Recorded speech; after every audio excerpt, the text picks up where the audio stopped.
नमस्कार दोस्तों, Prayagraj study point channel में आपका स्वागत है। दोस्तों, ये हमारा स्टैटिक जी के भौकाल सीरीज चल रहा है। इससे पहले हमने एक वीडियो अपलोड किया है, उसमें 100 क्वेश्चन है। अगर आपने वो वीडियो नहीं देखा है तो उसे आप जाकर देख सकते हैं। इस तरह हमारा 27 से 28 वीडियो या 30 वीडियो आएगा स्टैटिक जी के का, जिसमें लगभग 3000 क्वेश्चन कम्प्लीट होगा। इसके बाद हम विश्व सामान्य ज्ञान लाएंगे, जिसमें 1400 से 1500 क्वेश्चन, वो भी स्टैटिक जीके का पार्ट होगा। तो आपका स्टैटिक जीके बहुत मजबूत हो जाएगा। तो चलिए वीडियो में बने लास्ट तक, वीडियो स्टार्ट करते हैं। देखते हैं क्वेश्चन नंबर। आप क्वेश्चन की नंबरिंग समझ जाएगा, आपको 100 क्वेश्चन पूरा मिलेंगे। चलिए देखते हैं। 3 तरफ से बांग्लादेश से घिरा हुआ राज्य कौन सा है? तो त्रिपुरा। त्रिपुरा एकमात्र राज्य ऐसा है भारत का जो कि 3 तरफ से बांग्लादेश से घिरा हुआ है। भारत का एकमात्र राज्य ऐसा जो कि बांग्लादेश को 2 बार टच करता है। तो कौन सा राज्य है? असम है। कौन सा? असम। भारत का निकटतम समुद्री पड़ोसी देश कौन सा है? तो श्रीलंका है। तो भारत का निकटतम पड़ोसी समुद्री देश श्रीलंका है। दूसरा की बात करें तो दूसरा इंडोनेशिया है। देखते हैं नेक्स्ट। इंडोनेशिया के सुमात्रा तथा भारत के ग्रेट निकोबार द्वीप को अलग करता है। तो ग्रेट चैनल जो है यह इंडोनेशिया के सुमात्रा और भारत के ग्रेट निकोबार द्वीप को अलग करता है। नेक्स्ट, भारत के पूर्व में स्थित पड़ोसी देश कौन सा है? तो भारत के पूर्व में स्थित पड़ोसी देश बांग्लादेश और म्यांमार हैं। कौन कौन सा है? तो बांग्लादेश और म्यांमार है। देखते हैं नेक्स्ट। भारत के पश्चिम में स्थित कौन सा देश है? तो भारत के पश्चिम में पाकिस्तान स्थित है। और भारत के उत्तर में स्थित पड़ोसी देश कौन सा है? तो भारत के उत्तर में नेपाल, भूटान और चाइना है। यानी पश्चिम की बात करें तो पाकिस्तान, उत्तर की बात करें तो नेपाल, भूटान एवं चाइना है। देखते हैं नेक्स्ट।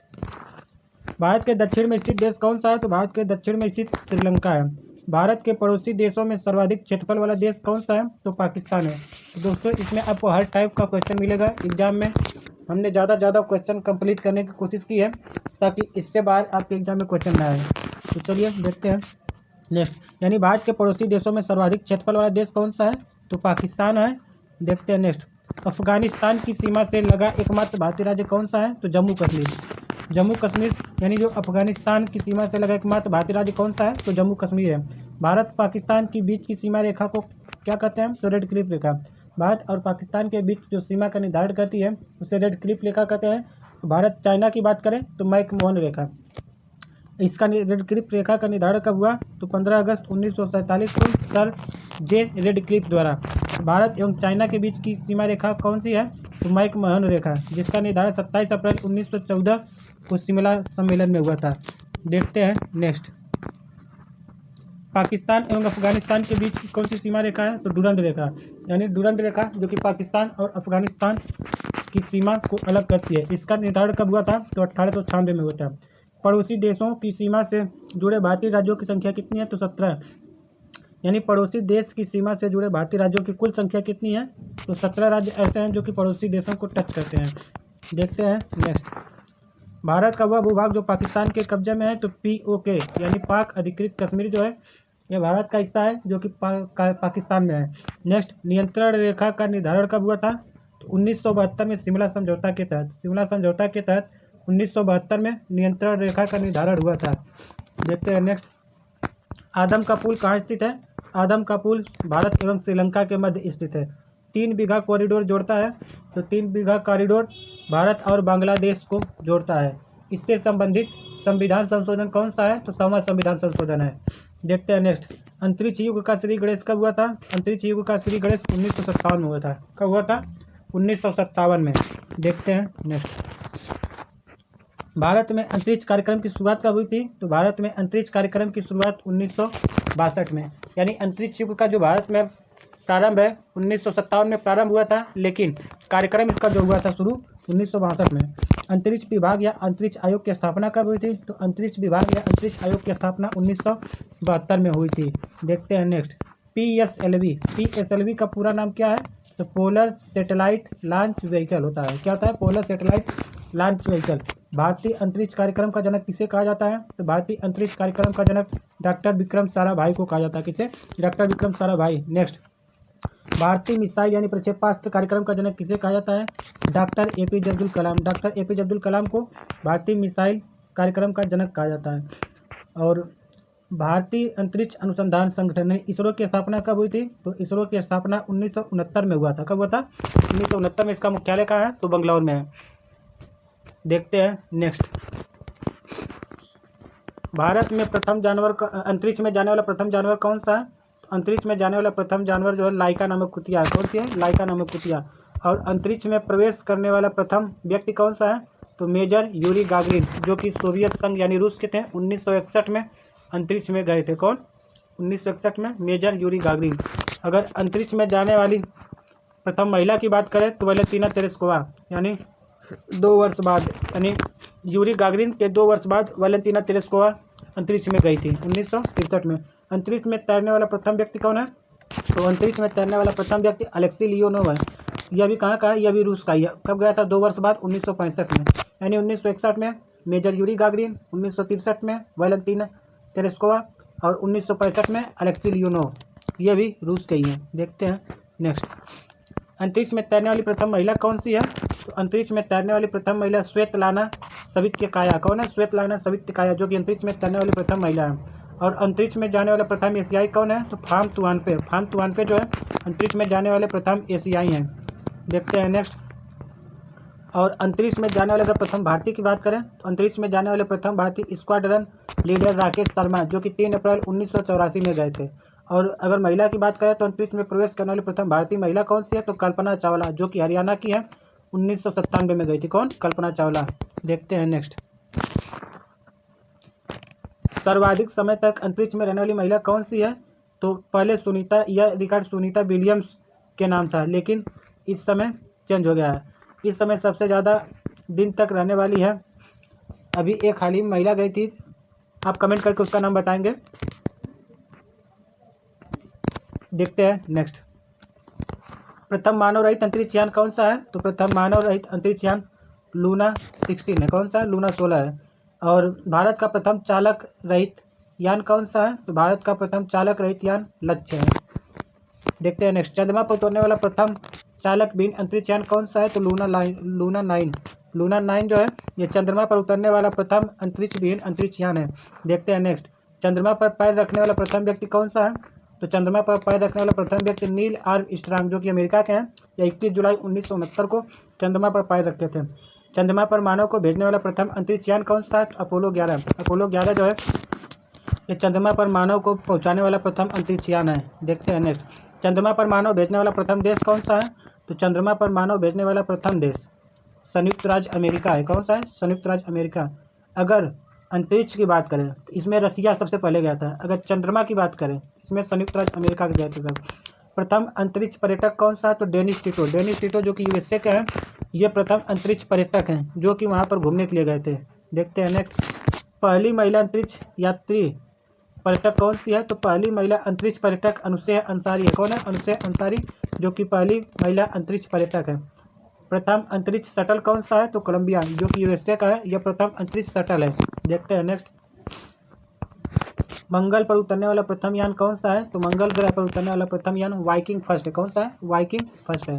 अगर बात करें अंतरिक्ष में प्रक्षेपित प्रथम उपग्रह कौन सा है? Sputnik first. स्पुतनिक फर्स्ट जो कि सोवियत संघ का है। यह 1957 में प्रक्षेपित किया गया था। कौन? Sputnik first. देखते हैं नेक्स्ट। प्रथम भारतीय उपग्रह कौन सा है? तो प्रथम भारतीय उपग्रह आर्यभट्ट है, जो कि 19 अप्रैल 1975 को सोवियत संघ से प्रक्षेपित किया गया था। दोस्तों ये वन लाइनर क्वेश्चन है। देखते हैं नेक्स्ट। राष्ट्रीय सुदूर संवेदी एजेंसी। राष्ट्रीय सुदूर संवेदी एजेंसी कहाँ स्थित है? तो हैदराबाद में स्थित है। अब भारतीय सुदूर संवेदी संस्थान कहाँ है? तो देहरादून में है। तो भारतीय सुदूर संवेदी एजेंसी की बात करें तो हैदराबाद में है, लेकिन राष्ट्रीय सुदूर संवेदी संस्थान की बात करें तो देहरादून में है। इस क्वेश्चन में थोड़ा सा अंतर है। अगर एजेंसी का है तो हैदराबाद याद रखेंगे, अगर संस्थान का है तो देहरादून याद रखेंगे। देखते हैं नेक्स्ट। विक्रम साराभाई अंतरिक्ष केंद्र कहाँ है? तो विक्रम साराभाई अंतरिक्ष केंद्र त्रिवेंद्रम में है। सतीश धवन अंतरिक्ष केंद्र कहाँ है? तो सतीश धवन अंतरिक्ष केंद्र श्रीहरिकोटा आंध्र प्रदेश में है। ये मुख्यालय से क्वेश्चन एक न एक एग्जाम में कोई ना कोई क्वेश्चन जरूर पूछ देता है, तो इसे आप ध्यान रखेंगे। देखते हैं नेक्स्ट। स्पेस एप्लीकेशन सेंटर कहाँ है? तो space application centre Ahmedabad Gujarat में स्थित है। और भारत का पहला मौसम उपग्रह कौन सा है? तो भारत का पहला मौसम उपग्रह मैटसेट है। कौन सा है? मैटसेट है। भारत का प्रथम कृत्रिम उपग्रह कौन सा है? तो भारत का प्रथम कृत्रिम उपग्रह रोहिणी है। कौन सा है? रोहिणी।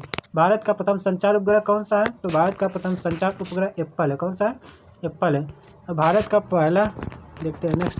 भारत का पहला चंद्रमा अभियान कौन सा है? तो भारत का पहला चंद्रमा अभियान चंद्रयान-1 है, जो कि 2008 में चंद्रमा पर भेजा गया था। दूसरा कौन सा है? तो दूसरा चंद्रयान-2 है, जो कि 2019 में भेजा गया था। मंगलयान कब भेजा गया था? तो 2013 में भेजा गया था।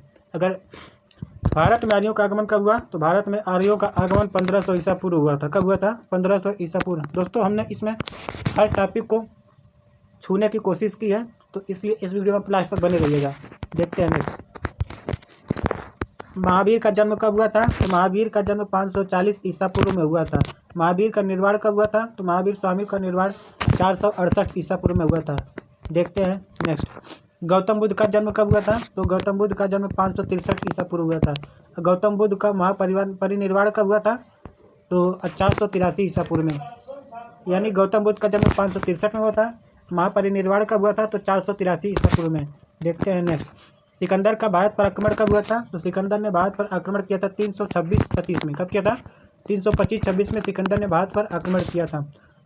अशोक द्वारा कलिंग पर विजय कब प्राप्त हुआ? तो अशोक ने कलिंग पर विजय प्राप्त किया 261 ईसा पूर्व। कब प्राप्त किया था? तो 261 ईसा पूर्व में।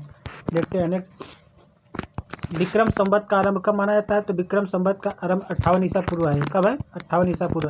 शक संवत का आरंभ पूछे तो शक संवत का आरंभ 78 ईसा पूर्व है। कब है?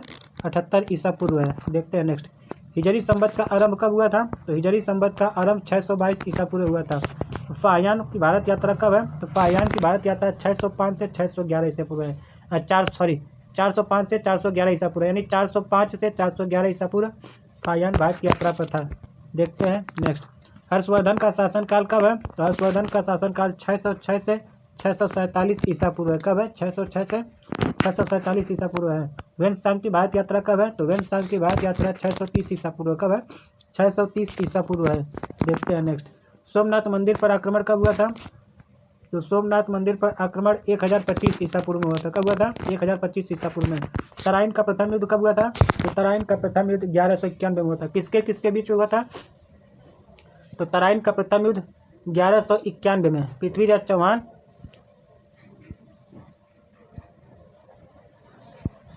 तराइन का प्रथम युद्ध कब हुआ था? तो तराइन का प्रथम युद्ध 1191 में हुआ था। कब हुआ था? 1191 में, जिसमें पृथ्वीराज चौहान विजय हुआ था। देखते हैं नेक्स्ट। तराइन का दूसरा युद्ध कब हुआ था? तो तराइन का दूसरा युद्ध 1192 में हुआ था। कब हुआ था? 1192 में हुआ था। और दूसरा युद्ध जीता कौन था?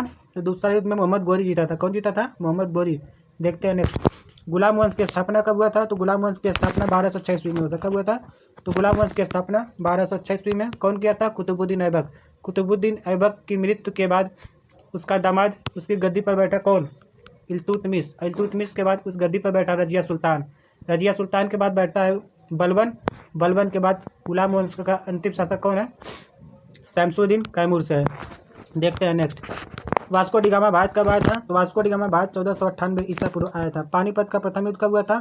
तो पानीपत का प्रथम युद्ध 1526 में बाबर और इब्राहिम लोदी के बीच हुआ था, जिसमें बाबर की विजय हुई और इसने इब्राहिम लोदी को हराकर मुगल वंश की स्थापना किया। वास्को डी गामा जब भारत 1498 में आया था, कालीकट पहुंचा था और वहाँ पर उसका स्वागत कौन किया था? तो जम्बोरिन ने स्वागत किया था। वहाँ का उस समय शासक जम्बोरिन था। पानीपत का द्वितीय युद्ध कब हुआ था? तो पानीपत का द्वितीय युद्ध 1556 में हुआ था। कब हुआ था? पानीपत का द्वितीय युद्ध 1556 में अकबर और हेमू के बीच हुआ था, जिसमें अकबर विजय हुआ था। अकबर का जन्म 1542 में अमरकोट पाकिस्तान में हुआ था, लेकिन राज्याभिषेक कब हुआ? तो 1556 में इसका राज्याभिषेक हुआ और 1556 में ही इसने पानीपत की दूसरी लड़ाई लड़ी। पानीपत का तीसरा युद्ध कब हुआ था? तो पानीपत का तीसरा युद्ध 1761 ईस्वी में हुआ था। किसके था? 1761 ईस्वी में हुआ था। किसके किसके बीच हुआ था? अहमद शाह अब्दाली और मराठों के बीच हुआ था। देखते हैं नेक्स्ट। अकबर का राज्यारोहण कब हुआ था? तो अकबर का राज्यारोहण 1556 में हुआ था। हल्दी घाटी का युद्ध कब हुआ था? तो हल्दी घाटी का युद्ध 1576 में हुआ था। देखते हैं नेक्स्ट। दीन ए इलाही धर्म की स्थापना कब हुई थी? तो दीन ए इलाही धर्म की स्थापना 1582 ईस्वी में हुआ था। कौन किया था? तो अकबर ने किया था।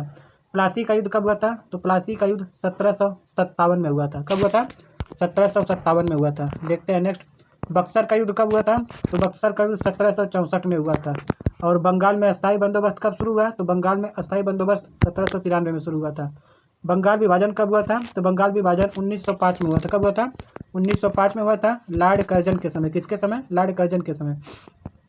और मुस्लिम लीग की स्थापना कब हुई थी? तो मुस्लिम लीग की स्थापना 1906 ईस्वी में हुई था। मुस्लिम लीग की स्थापना कौन किया था? तो आगा खान ने किया था। कौन? आगा खान ने 1906 में मुस्लिम लीग की स्थापना किया था। मार्ले मिंटो सुधार अधिनियम कब आया? तो मार्ले मिंटो सुधार अधिनियम 1909 ईस्वी में आया। देखते हैं नेक्स्ट। प्रथम विश्व युद्ध कब हुआ था? तो प्रथम विश्व युद्ध 1914 से 1918 ईस्वी में हुआ था। और द्वितीय विश्व युद्ध कब हुआ था? तो द्वितीय विश्व युद्ध 1939 से 1945 ईसा पूर्व हुआ था। दोस्तों इस वीडियो का आप रिविजन के तौर पर ले सकते हैं। देखते हैं नेक्स्ट। असहयोग आंदोलन कब हुआ था? तो असहयोग आंदोलन 1920 से 22 तक है। असहयोग आंदोलन जो है 1920 में शुरू हुआ था और चौरी चौरा कांड 1922 में, चौरी चौरा कांड के बाद के कारण महात्मा गांधी ने 1922 में असहयोग आंदोलन रद्द कर दिया। और 1923 में मोतीलाल नेहरू और चित्तरंजन दास ने स्वराज पार्टी की स्थापना किया था। कब? 1923 में। एक बार हम रिवीजन कर लेते हैं थोड़ा सा। आधुनिक भारत। तो कांग्रेस की स्थापना कब होती है? 1885 में होती है। लॉर्ड डफरिन के समय होती है। संस्थापक कौन है? संस्थापक A.O. ह्यूम है। अध्यक्ष कौन है? W.C. बनर्जी है। 1905 में क्या होता है? तो 1905 में बंगाल विभाजन होता है। 1909 में क्या होता है? तो 1909 में मार्ले मिंटो सुधार अधिनियम आता है। 1911 में क्या होता है? तो 1911 में दिल्ली को राजधानी बनाने की घोषणा होती है और 1912 में दिल्ली को भारत की राजधानी बनाया जाता है। और 9 जनवरी 1915 को महात्मा गांधी दक्षिण अफ्रीका से वापस आए थे। और 1917 में महात्मा गांधी ने चंपारण सत्याग्रह आंदोलन किया। और 1920 में असहयोग आंदोलन शुरू होता है और 1922 में समाप्त रहता है। 1923 में मोतीलाल नेहरू और चित्तरंजन दास स्वराज पार्टी की स्थापना करते हैं। 1924 में महात्मा गांधी कांग्रेस का बेलगांव अधिवेशन की अध्यक्षता करते हैं। और 1927 में साइमन कमीशन का गठन होता है और 1928 में साइमन कमीशन भारत आता है। 1929 में लाहौर अधिवेशन होता है जहां पर पूर्ण स्वराज की मांग की जाती है। और 1930 में गांधी इरविन समझौता 1930 में जहां पर भीमराव अंबेडकर और 1931 में पूना पैक्ट 1932 में पूना पैक्ट होता है जिसमें भीमराव अंबेडकर और महात्मा गांधी के बीच समझौता होता है। 1935 में भारत शासन अधिनियम आता है। 1942 में भारत छोड़ो आंदोलन शुरू होता है और 1946 में कैबिनेट मिशन आता है जो संविधान सभा के गठन के लिए इंग्लैंड से भेजा जाता है। देखते हैं नेक्स्ट। साइमन कमीशन भारत कब आया? तो साइमन कमीशन भारत 1928 में आया। दांडी मार्च नमक सत्याग्रह कब हुआ था? तो दांडी मार्च नमक सत्याग्रह 1930 में हुआ था। देखते हैं नेक्स्ट। गांधी इरविन समझौता कब हुआ था? तो गांधी इरविन समझौता 1931 में हुआ था। कैबिनेट मिशन भारत कब आया था? तो कैबिनेट मिशन भारत 1946 में आया था। देखते हैं नेक्स्ट। महात्मा गांधी की हत्या कब होती है? तो महात्मा गांधी की हत्या 30 जनवरी 1928 कब? 30 जनवरी 1928 को महात्मा गांधी की हत्या नाथूराम गोडसे ने की थी। कौन? नाथूराम गोडसे। चीन का भारत पर आक्रमण कब हुआ? तो चीन का भारत पर पहला आक्रमण 1962 में हुआ था। कब हुआ था? 1962 में। और भारत पाक युद्ध कब हुआ है? तो भारत पाक युद्ध 1965 में। और ताशकंद समझौता कब होता है? तो ताशकंद समझौता 1966 में होता है। तालीकोटा का युद्ध कब होता है? तो तालीकोटा का युद्ध 1565 ईस्वी में होता है। कब होता है? 1565 में। प्रथम आंग्ल मैसूर युद्ध कब होता है? तो प्रथम आंग्ल मैसूर युद्ध 1767 से 69 में होता है। देखते हैं नेक्स्ट। द्वितीय आंग्ल मैसूर युद्ध कब होता है? तो द्वितीय आंग्ल मैसूर युद्ध 1780 से 1784 में होता है। और तृतीय आंग्ल मैसूर युद्ध कब होता है? तो तृतीय आंग्ल मैसूर युद्ध 1790 से 1792 में होता है। देखते हैं नेक्स्ट। तो प्रथम आंग्ल मैसूर युद्ध 1767 से 1769, द्वितीय 1780 से 1784, तृतीय 1790 से 1792। चतुर्थ मैसूर आंग्ल युद्ध कब होता है? तो चतुर्थ आंग्ल मैसूर युद्ध 1799 में होता है। कब होता है? तो 1799 में होता है। देखते हैं।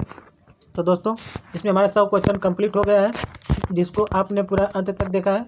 तो इसी तरह हमारा 30 वीडियो लगभग आएगा और स्टैटिक जी का हम 3 क्वेश्चन कंप्लीट करेंगे। ये ऐसे क्वेश्चन है जो कि हर सब्जेक्ट से छांट कर बनाए गए हैं। तो वीडियो में लास्ट तक बने रहने के लिए धन्यवाद।